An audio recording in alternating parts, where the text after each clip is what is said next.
So David, our IVF and Andrology Lab is essential to what we do here, and yet it is honestly behind closed locked doors. How do you think that affects our patients' perceptions of their care here? Yeah.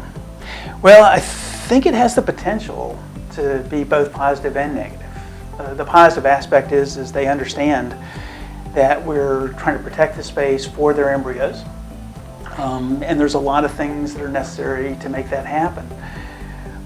There's also sort of an awe about the technology that's sort of linked to these early stages of human life, and that needs to be protected. But I do think that there's an element where, because the doors are locked and closed, that there's a feeling of separation from that part of the process.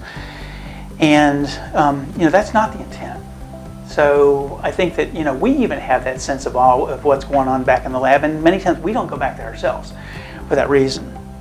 So I think one of the reasons we wanted to create this video was to take our patients back into that special place and to show them what's going on there without running any risk of harming their embryos. So can you help explain why this lab is such a special place to our team? Well, we are charged with caring for their eggs, sperm, and embryos. This is, I think they appreciate that we take that very seriously.